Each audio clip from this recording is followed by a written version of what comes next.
எலியா கர்த்தருக்காய் வைராக்கியமாய் நின்ற ஒரு தீர்க்கதரிசியாய் காணப்பட்டார். நாம் வேதத்தில் இந்த அதிகாரத்தை படிக்கிறோம். நம்முடைய வாழ்க்கை இன்றைக்கு நடக்கிற சூழ்நிலையை நாம் அறிந்து கொள்ள வேண்டும். அன்றைக்கு பாகாலின் ஆராதனைகளும் தீர்க்கதரிசிகளும் நிறைந்து காணப்பட்டார்கள். இன்றைக்கும் பாகாலின் ஆவியுடைய விக்கிரக ஆராதனைகளும் விக்கிரக ஆராதனை செய்கிற பூஜாரிகளும் மிகுந்து காணப்படுகிற நாட்களாய் இருக்கிறது. அன்றைக்கு ஜனங்கள் பாகாலின் பக்கமாய் இருக்க வேண்டுமா, கர்த்தரின் பக்கமாய் இருக்க வேண்டுமா என்று சொல்லி இரண்டு நினைவுகளாய் வாழ்ந்து கொண்டிருந்தார்கள். இரண்டு நினைவுகளாய். ஆனால் அரசாங்கம் பாகாலுக்கு சாய்ந்து செயல்படுவதனாலே ஜனங்களும் பாகாலின் பக்கமாய் தங்கள் இருதயத்தை திருப்பி வாழ்ந்து கொண்டிருந்த நாட்கள். எலியா கர்த்தருக்காய் எழும்புகிறான். கர்த்தருக்காய் வைராக்கியமாய் எழும்புகிறான். கர்த்தரே தெய்வம் என்று கூச்சலிடுகிறான். கர்த்தரே தெய்வம் என்று ஆர்ப்பரிக்கிறான். ஆனால் வானத்திலிருந்து அக்கினி அனுப்பி பட்சிக்கிற தெய்வமே தெய்வம் என்று சொன்ன பொழுது பாகாலின் தீர்க்கதரிசிகள் காலை முதல் சாயங்காலம் வரை கூப்பிட்டு பார்த்தோம். பதில் தருவதற்கு ஒருவனுமே இல்லை. எலியா எழும்பி, தேவனே அடிகளை கண்ணோக்கி பார், இப்பொழுது பட்சியும் என்று சொன்ன பொழுது வானத்திலிருந்து அக்கினி இறங்கி அங்கே வெட்டி வைத்திருக்கப்பட்டது. காலையை பட்சிக்கு போட்டது.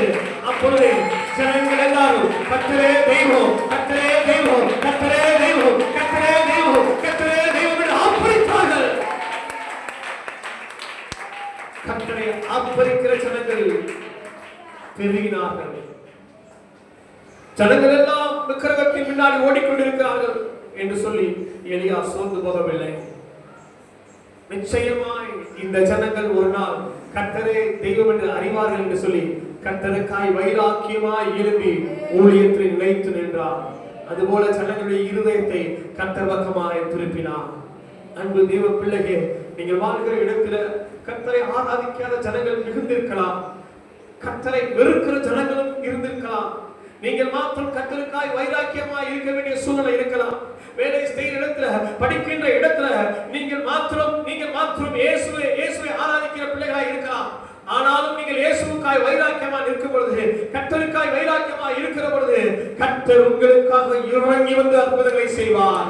எலியாவுக்காக எப்படி கர்த்தர் இறங்கி வந்தாரோ, இறங்கி வந்தாரோ, தேவ பிள்ளையே, நீ வேலை செய்கிற இடத்துல, இல்ல படிக்கின்ற இடத்துல, இல்ல தொழில் செய்கிற இடத்துல எப்படி நீ கர்த்தருக்காய் வைராக்கியமா மாத்திரம் நின்றுமா, கர்த்தர் உனக்காக பூலோகத்திலோ பரலோகத்திலோ உனக்காக கர்த்தர் மகிமையாய் உன் பக்கமாய் நிற்பார்.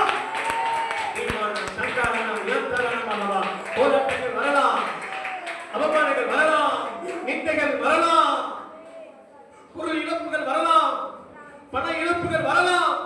எது வந்தாலும் கர்த்தரின் அன்பை விட்டு மாத்திரம் என்னை பிரிக்க முடியாது என்று சொல்லி அவன் சொன்னது போல நான் கர்த்தரின் அன்புக்குள் நிலைத்திருப்பேன், என் தேவ அன்புக்குள் நிலைத்திருப்பேன் என்று சொல்லி கர்த்தருக்காய் நீங்கள் வைராக்கியமாய் நிற்கிற பொழுது கர்த்தர் உங்களுக்காய் வைராக்கியமாய் இருப்பார். கர்த்தர் உங்களுக்காய் வைராக்கியமாய் இருப்பார். கர்த்தர் உங்களை காக்கிறவராய் இருக்கிறார். உலகெல்லாம் வியாதிகள் வரலாம், உலகெல்லாம் பஞ்சம் வரலாம், உலகெல்லாம் எல்லாம் மழை தாழ்ச்சி தண்ணீர் சூழ்நிலை வரலாம். ஆனால் எலியாவை கர்த்தர் அன்றைக்கு தண்ணீரை கொடுத்து போஷித்தார். பஞ்ச